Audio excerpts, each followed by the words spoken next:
जब परंपरा, प्रेरणा और पुरुषार्थ का समन्वय होता है तो प्रारब्ध भी व्यक्ति को प्रशस्ति और प्रसिद्धि से पुरस्कृत करता है।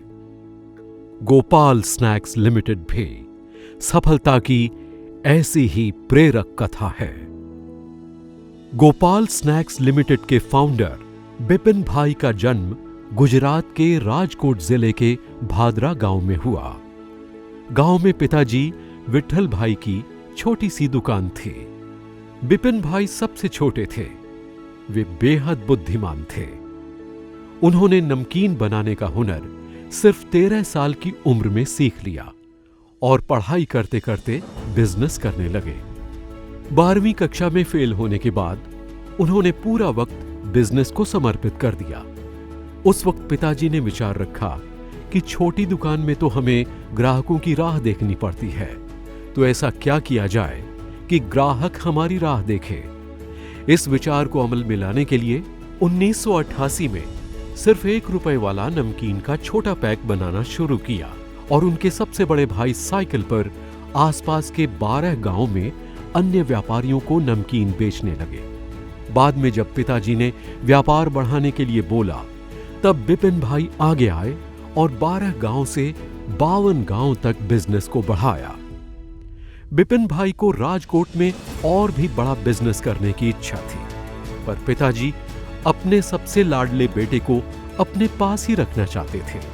लेकिन बिपिन भाई के मनाने पर पिताजी ने सिर्फ ₹4200 बिजनेस करने के लिए दिए। साल 1990 में बिपिन भाई राजकोट आ गए और कजिन के साथ अपना व्यापार ₹8400 से शुरू किया। साल 1994 में वो बिजनेस कजिन को सौंपकर उन्होंने ₹2.5 लाख में कच्चा मकान लिया और बिना किसी पूंजी के गोपाल की नींव रखी। उसी घर में ही उनकी पत्नी दक्षाबेन के सहयोग से गृह उद्योग शुरू किया। शुरुआती दौर में बिपिन भाई खुद प्रोडक्शन करते, दक्षाबेन पैकिंग संभालती और सेल्समैन मार्केट में जाकर ऑर्डर और डिलीवरी का काम संभालते। 1996 में उन्होंने पहली सेव बनाने की मशीन खरीदी और 1998 तक गोपाल का बाजार जमा दिया और डिमांड बढ़ने लगी।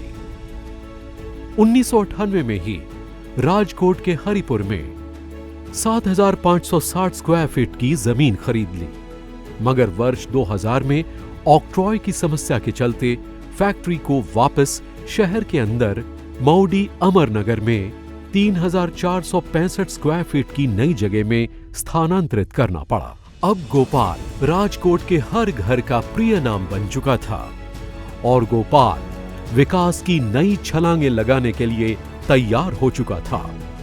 इसीलिए सबसे पहले वित्तीय संसाधनों को सुनियोजित करने के लिए साल 2005 में ऑर्डर के साथ ही 100% एडवांस पेमेंट लेने की प्रणाली अमल में लाई गई, जिससे व्यापार में और इजाफा होने लगा।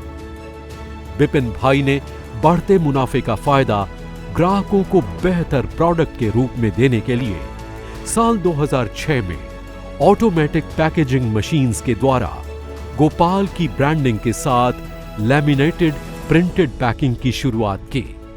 उसी साल कंपनी ने फ्रायर्स का ऑटोमेशन कर दिया, जो इन हाउस बनाया गया था। इन सभी कारणों से बाजार ने इतना अच्छा प्रतिसाद दिया कि साल 2007 में फैक्ट्री को वाजड़ी की 18,000 स्क्वायर फीट में फैली हुई नई सुविधा में स्थानांतरित करना पड़ा। बिपिन भाई अब पूरे गुजरात में तरोताजा प्रोडक्ट पहुंचाना चाहते थे। इसीलिए साल 2007 में कंपनी ने एक सेकंड हैंड ट्रक खरीदा और उसके फायदे को देखकर उसी साल में और भी ट्रक्स को खरीदा गया।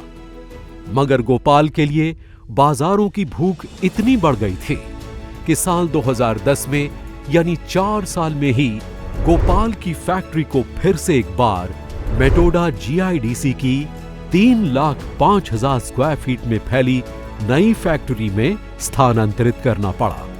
कंपनी की इन विकासशील नीतियों के कारण मेटोडा प्लांट बनने के 2 साल में ही गोपाल ने बिक्री का पहला कीर्तिमान हासिल कर लिया। साल 2012 में गोपाल ने 225 करोड़ का टर्नओवर का लक्ष्य हासिल कर लिया, जो उसके 2006 के व्यापार की तुलना में 100 गुना ऊंची छलांग थी। अपने प्रोडक्ट्स को बाजारों तक बिना किसी देर के पहुंचाने के लिए कंपनी ने अपने नए ट्रकों की बॉडी बिल्डिंग और पुराने ट्रकों के मेंटेनेंस के लिए ऑटोमोबाइल वर्कशॉप की स्थापना की। साल 2013 में व्यापार की बढ़ती मांग को संतुष्ट करने और उत्पादन प्रक्रिया को त्वरित करने के लिए गोपाल ने ऑटोमेटिक स्टोरेज और रिट्रीवल सिस्टम यानी ASRS को डेवलप किया। खास बात यह थी कि ये सभी प्रणालियां कंपनी ने अपने ही तकनीकी विशेषज्ञों की मदद से अपनी जरूरतों को ध्यान में रखकर खुद ही बनाई थीं। गोपाल की मांग अब दूसरे राज्यों में भी बढ़ रही थी। इसी को संतुष्ट करने के लिए साल 2017 में गोपाल के नए प्लांट की भारत के मध्य में नागपुर में स्थापना की गई। नागपुर जो है वो इंडिया के सेंटर में आता है, इसलिए हमारा प्लान तो पूरे इंडिया में लगाने का है, ईस्ट, वेस्ट, नॉर्थ, साउथ और सेंटर। तो सेंटर में हमने नागपुर सिलेक्ट किया है। गोपाल के सभी प्लांट्स को एक समान गुणवत्ता का बेसन व मसाले की सप्लाई के लिए 2018 में बेसन और मसाले के उत्पादन के लिए एक यूनिट की स्थापना की गई। अब गोपाल ने नमकीन के अलावा चिप्स और रॉ फ्राइम्स के उत्पादन की शुरुआत की और उसके लिए बेहतरीन आलू की भूमि उत्तर गुजरात को चुना गया। इंटरनेशनल स्टैंडर्ड्स की चिप्स बनाने के प्लांट के साथ ही भारत का सबसे बड़ा 40,000 मेट्रिक टन की क्षमता वाला पोटैटो कोल्ड स्टोरेज है, जिससे अब विश्व भर में चिप्स और फ्राइम्स का निर्यात किया जा रहा है। गोपाल की इस अप्रतिम सफलता का रहस्य है उसके 6 गुण: स्वाद, शुद्धता, गुणवत्ता, विश्वास, परंपरा और किफायत। लोगों का विश्वास, वो ही गोपाल का श्वास, और गोपाल अपने संतुष्ट ग्राहकों को और बेहतरीन प्रोडक्ट्स देने के लिए वचनबद्ध है।